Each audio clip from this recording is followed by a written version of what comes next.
Good morning students. आइए start करते हैं टैली आपकी 9 की क्लास। इसके पहले मैंने वीडियो बनाया था जो उसमें आवाज़ नहीं थी, टेक्निकल प्रॉब्लम के कारण मैं इसलिए दोबारा वीडियो बना रहा हूँ। हमने प्रीवियस वीडियो में पढ़ा हुआ था ग्रुप्स।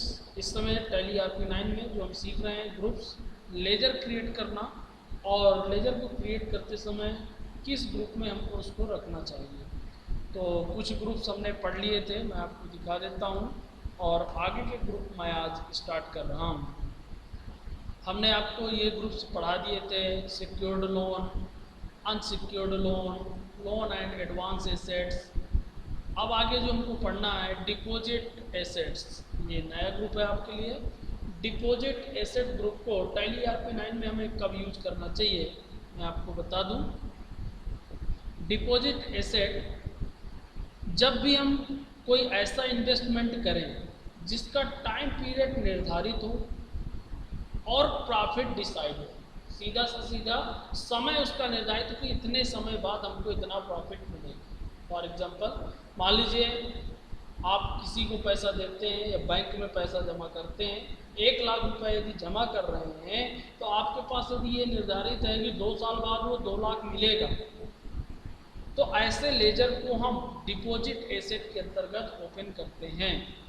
जैसे बहुत से ऐसे लेजर हैं, बहुत से लोग जानते होंगे, बैंक की कई पॉलिसीज होती हैं, गवर्नमेंट की कई ऐसी पॉलिसीज होती हैं जिसमें फिक्स टाइम भी फिक्स होता है और उसका पैसा भी फिक्स होता है। जैसे यदि मैं बात करूं एफडी, शायद आपने नाम सुना होगा एफडी का, फिक्स्ड डिपॉजिट बैंक की पॉलिसी होती है। आप जितना पैसा फिक्स कर देते हैं उतना पैसा एक ड्यूरेशन के बाद आपको मिलता है। फॉर एग्जाम्पल जो भी उसका ब्याज होगा वो जोड़ करके आपको पैसा उसी समय बता दिया जाता है कि इतने साल बाद आपको इतना पैसा मिलेगा। यदि आप 1 लाख रुपए की एफडी कराने बैंक में गए तो बैंक वाला तुरंत आपको स्लिप जो देगा उसमें बता देगा कि इतने % ब्याज है और जितने साल की आप कराएंगे, 2 साल, 3 साल, 5 साल, 5 साल बाद, 2 साल बाद आपको इतना अमाउंट मिलेगा। तो उसमें देखिए अमाउंट भी फिक्स हो गया, टाइम भी फिक्स हो गया। इसलिए इस प्रकार के लेजर को हम किस में ओपन करेंगे? डिपॉजिट एसेट के अंतर्गत। ओके, ऐसे ही आरडी होती है, एनएससी होती है, पीपीएफ होते हैं, गवर्नमेंट की बहुत सारी योजनाएं हैं जिनका यूज आप कर सकते हैं। बॉन्ड्स भी पाए जाते हैं। इस प्रकार के जो भी हमारे अकाउंट ओपन होंगे टैली आपकी 9 में, उनका जो ग्रुप हम रखेंगे वो रखेंगे क्या? Deposit assets. ओके, नेक्स्ट मैं बात करूं, अगला ग्रुप है हमारा इन्वेस्टमेंट। देखिए अभी हमने डिपॉजिट एसेट की बात किया, जस्ट अपोजिट डिपॉजिट एसेट के क्या आपका है? इन्वेस्टमेंट। ऐसा निवेश, ऐसा इन्वेस्टमेंट जिसमें समय सीमा और उसका प्रॉफिट निर्धारित ना हो। ना तो हमें समय निर्धारित है कि 2 साल बाद मिलेगा, 4 साल बाद मिलेगा, और ना ही हमको प्रॉफिट निर्धारित है कि 1 लाख मिलेगा कि 2 लाख की 3 लाख की 4 लाख। यदि ऐसे लेजर्स को हमको टैली आरपी 9 में अकाउंट ओपन करने की आवश्यकता है तो हम ऐसे लेजर्स का जो ग्रुप बनाएंगे वो किसके अंतर्गत बनाएंगे? इन्वेस्टमेंट के अंतर्गत। इसमें ना तो प्रॉफिट फिक्स होता है कितना मिलेगा, कब मिलेगा, ना तो समय पर फिक्स होता है। लॉस भी हो सकता है, प्रॉफिट भी हो सकता है। और आपने सुना होगा ऐसे कौन से होते हैं जिस पे हम इन्वेस्टमेंट करते हैं? वो होता है शेयर मार्केट। शायद आप जानते भी होंगे कि काम के स्टूडेंट हैं। शेयर मार्केट में कभी भी प्रॉफिट फिक्स नहीं होता, ना तो टाइम ड्यूरेशन फिक्स होता। आपको कितना पैसा मिलेगा, कितना नहीं मिलेगा, आपको प्रॉफिट भी हो सकता, लॉस भी हो सकता, पूरा रिस्क पे आपका शेयर मार्केट होता है। 1 लाख रुपए आपने जमा किया, कब आपको कितना 2 लाख भी मिल सकता, 5 भी, 10 भी मिल सकता है, और 1 के 50 भी मिल सकते हैं, 1 भी नहीं मिल सकते। शेयर मार्केट में कोई कंडीशन नहीं होती। ऐसे ही म्यूचुअल फंड होते हैं, ऐसे ही लॉटरी होता है। आपने लॉटरी टिकट खरीदा, 10,000 रुपये इन्वेस्ट किए, जरूरी थोड़ी है 2 लाख भी मिल सकते, 1 करोड़ और 1 भी नहीं मिल सकते।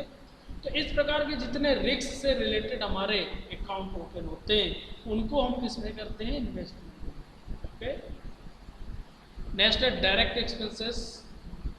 अगला ग्रुप है हमारा डायरेक्ट एक्सपेंसेस।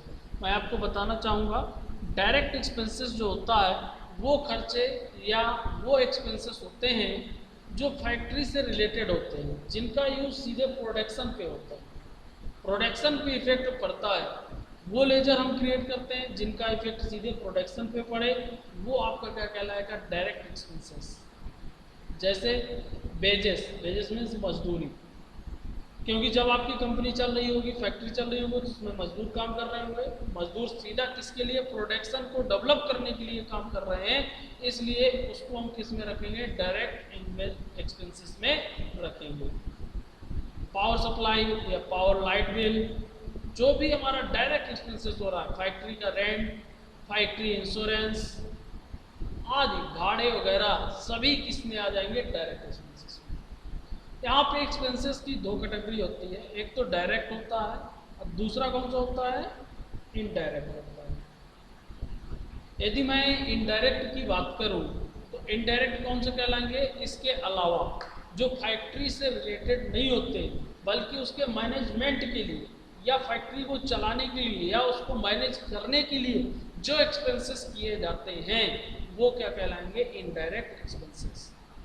एक एक्सपेंसेस हो गए डायरेक्ट, जो फैक्ट्री को चलाते हैं, खर्च होते हैं, डायरेक्ट फैक्ट्री के प्रोडक्शन के लिए खर्च होते हैं। दूसरा, उसको मैनेज करने के लिए स्टाफ की ज़रूरत होगी, और भी बहुत सारे कई आपके एक्सपेंसेस होंगे, वो सारे एक्सपेंसेस किस में आएंगे, इनडायरेक्ट। जैसे डिस्काउंट पेड करना, किसी को हमने कमीशन दे दिया, डिस्काउंट दे दिया, रेंट देना पड़े हमें कहीं, या कहीं हमें ब्याज लग गई, कहीं पे हमने उधार माल खरीदा और हम समय पे पैसा नहीं दे पाए तो हमको इंटरेस्ट देना पड़ा, तो वो भी हमारा किसमें हो जाएगा, इनडायरेक्ट एक्सपेंसेस में। बैड डेबिट्स, बैड डेब्ट्स की यदि मैं बात करूँ, बैड डेब्ट्स क्या होते हैं, आप भी कम स्टूडेंट हैं, शायद आपको मालूम होगा, नहीं मालूम मैं चलो बता देता हूँ। बैड डेब्ट्स का मतलब क्या है, मान के चलिए आपने किसी को उधार प्रोडक्ट बेचा, ठीक है, आपने उसको उधार प्रोडक्ट तो बेच दिया, एक आप ड्यूरेशन देंगे, कितने दिन में आप हमको पैसा दे दीजिएगा। वो आपका पैसा नहीं देता है, किसी कारण से वो दिवालिया हो गया या आपका शहर छोड़ के भाग गया, आप उसको ढूंढ ही नहीं पा रहे हैं, तो उस पैसे को क्या करेंगे, वो तो उधार ही रहेगी, आपका पैसा लेकर वो चला गया, आप कहाँ से लाएंगे। तो इस प्रकार का जो पैसा हमारा डूब जाता है, उसको हम क्या कह देते हैं, बैड डेट्स। उस पैसे को हम किस अकाउंट में डाल देते हैं, बैड डेट्स में। तो वो भी हमारा किस में आ जाएगा, इनडायरेक्ट एक्सपेंसेस हुआ, हमारा खर्चे में चला जाएगा, लेकिन अकाउंट हमें पता चलेगा कि बैड डेट्स में हमारा गया होगा। ऐसे ही सैलरी है, तो इस प्रकार से जो भी हमको अकाउंट बनाने पड़ते हैं इनडायरेक्ट एक्सपेंसेस के, वो हम इसमें क्रिएट करते हैं। अब बात करूं मैं इनडायरेक्ट इनकम्स। इनडायरेक्ट इनकम वो इनकम होती है, ऐसी इनकम्स जो गुड्स को सेल करने के अलावा मिलती है। जो हमने प्रोडक्ट बेचा है, उस प्रोडक्ट को बेचने के अलावा जो हमको इनकम मिल जाए, वो हमारी क्या कहला जाएगी, इनडायरेक्ट इनकम। जैसे कहीं पे हमको छूट मिल जाए, डिस्काउंट मिल जाए, हमको किसी चीज़ का रेंट मिल जाए जो हमारी कंपनी में है, हम सेल नहीं बेच रहे, लेकिन हमारे पास कोई ऐसा रूम है या हमारे पास कोई मशीनरी है ऐसी, या हमारे पास कोई कंप्यूटर है जिसका हम रेंट ले लें, कमीशन ले लें, इंटरेस्ट रेट ले लें, इस तरीके से यदि हमको कोई बेनिफिट होता है, तो वो हमारा क्या कहला जाता है, इनडायरेक्ट इनकम। मैंने यहाँ लिखा नहीं है, यहीं पे मैं एक बार बता देता हूँ, एक इनडायरेक्ट इनकम होता है, एक डायरेक्ट इनकम होता है। मैं यहीं पे समझा देता हूँ दोनों में क्या डिफरेंस है, ये मैं बता देता हूँ, बहुत सिंपल सा। डायरेक्ट इनकम आपका जस्ट अपोजिट होगा, जैसा कि आपको अभी मैंने समझाया ही। डायरेक्ट इनकम का मतलब है ऐसी इनकम जो प्रोडक्ट को सेल करने से हमको मिलती है। सीधा हमने प्रोडक्ट को बेचा और जो हमको इनकम मिल जाए, वो हमारी क्या कहला जाएगी, डायरेक्ट इनकम। सिंपल सा है, प्रोडक्ट हमने बेचा, हमको जो प्रॉफिट हुआ वो हमारी डायरेक्ट इनकम है, और जो प्रोडक्ट को सेल किए बिना हमको कहीं से अदर रिसोर्सेज से इनकम मिलती है, वो हमारी इनडायरेक्ट। तो यहाँ पे मैंने दोनों ग्रुप्स आपको समझाए, डायरेक्ट और ओके। तो अगला ग्रुप है अब हमारा ड्यूटीज एंड टैक्सेस।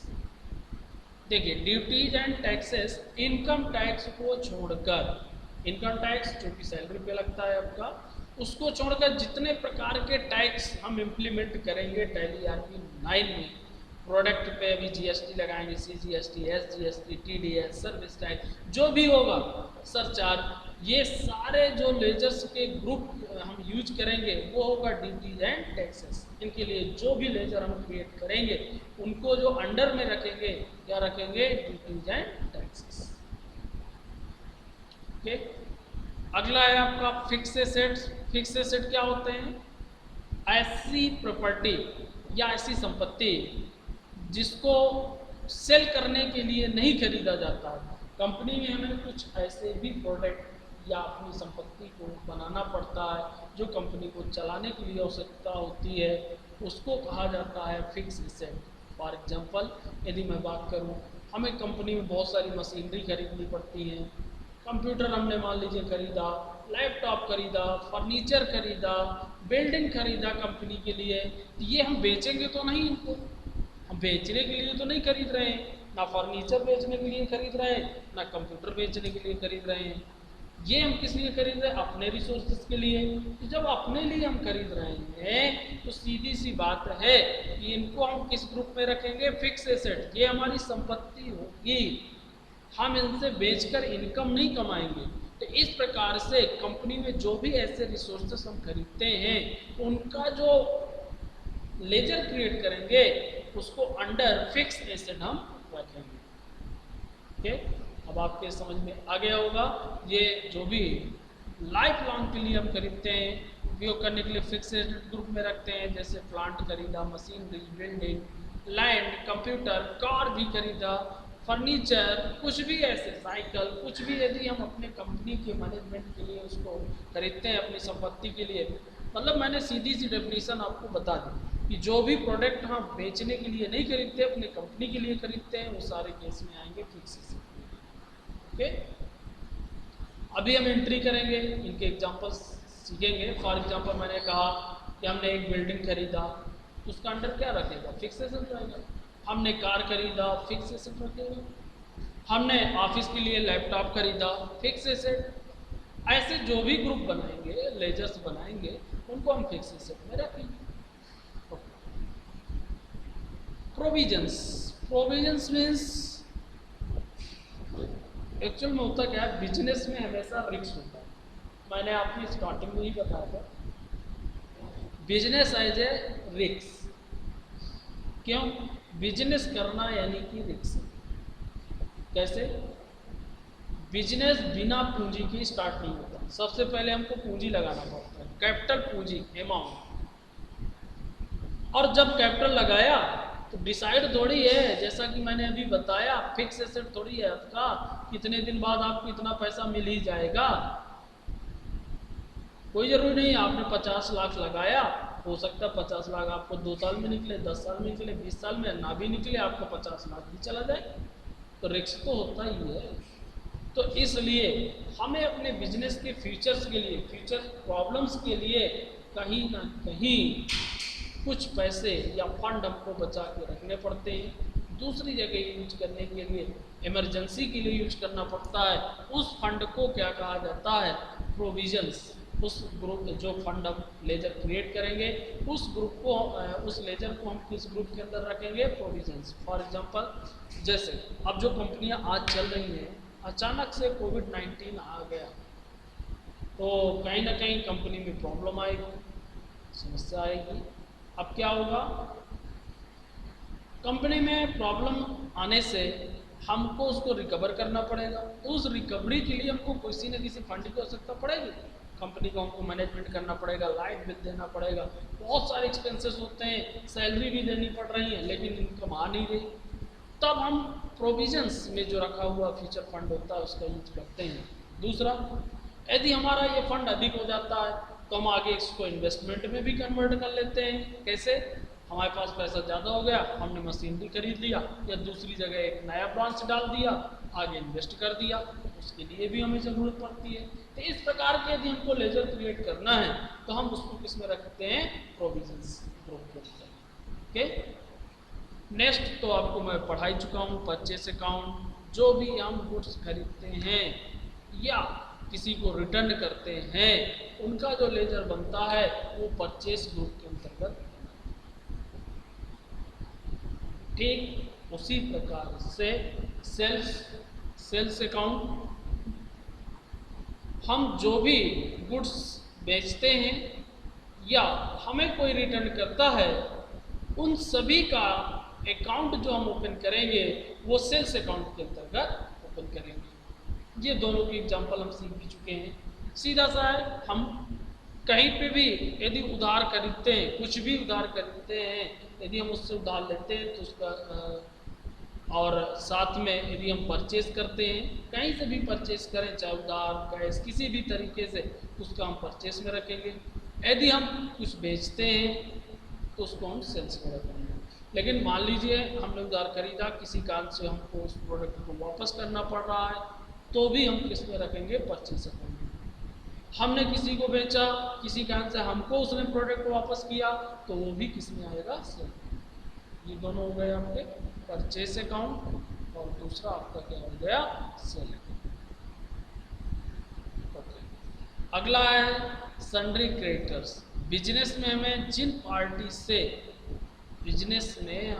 पार्टी से या फिर जिन लोगों से क्रेडिट पर माल खरीदते हैं या खरीदना होता है, उनका अकाउंट हम किस में बोलते हैं? Sundry creditor.